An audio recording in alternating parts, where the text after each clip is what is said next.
मुंबई महानगरपालिकेला सोन्याची कोंबडी समजणारे आणि मराठी अस्मितेसाठी नव्हे तर स्वतःच्या मुलांच्या भविष्यासाठी आज दोन ठाकरे एकत्र येणार आहेत असं कळलेलं आहे.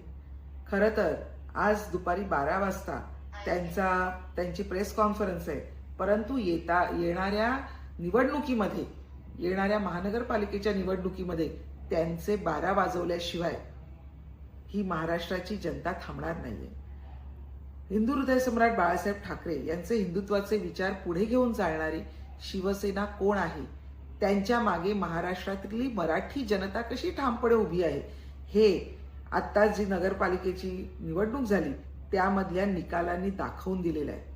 घरात बसून आणि दुपारी 12 वाजता उठून महाराष्ट्राचं भलं होणार नाही, तर त्यासाठी रस्त्यावर उतरावं लागतं, त्यासाठी लोकांशी बोलावं लागतं, त्यासाठी 18-18 तास काम करावं लागतं.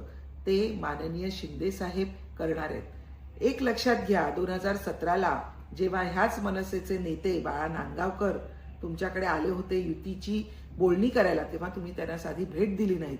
इनफॅक्ट 2017ला मनसेचे जे नगरसेवक निवडून आले होते त्यांना सुद्धा पळवून घेऊन गेला होतात. जर एकत्रच व्हायचं होतं तर वेगळे का झाले याची उत्तर आज महाराष्ट्राच्या जनतेला द्यावी लागणार आहेत. त्याचप्रमाणे घे सुपारी उठ दुपारी म्हणणाऱ्या लोकांच्या समोर बरोबर जाऊन तुम्ही काय महाराष्ट्राचं हित साधणार आहात तेही आज तुम्हाला महाराष्ट्राच्या जनतेला सांगणं फार गरजेचं आहे.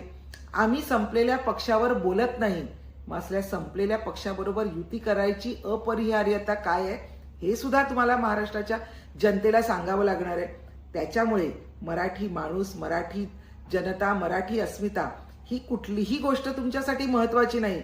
तुमच्यासाठी महत्वाची आहे ती मुंबई महानगरपालिकेची तिजोरी, आणि या तिजोरीसाठीच हे दोन भाऊ एकत्र येत आहेत. हे महाराष्ट्राच्या जनतेला न कळण्या इतपत ती दुधखुळी नाहीये.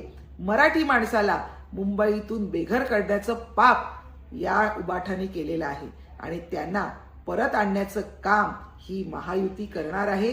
ज्या महायुतीचा सुरुवात ही हिंदू हृदय सम्राट बाळासाहेब ठाकरे यांनी केली, त्याच्यामुळे ही नैसर्गिक युती आहे. शिवसेना आणि भाजपची युती ही नैसर्गिक युती आहे. ही महाराष्ट्राच्या प्रगतीसाठी केलेली युती आहे. परंतु आज दुपारी 12 वाजता होणारी युती ही स्वतःच्या मुलांच्या भविष्यासाठी आणि त्याचप्रमाणे तिजोरीवर डल्ला मारण्यासाठी केलेली युती आहे, हे महाराष्ट्रातली जनता जाणते.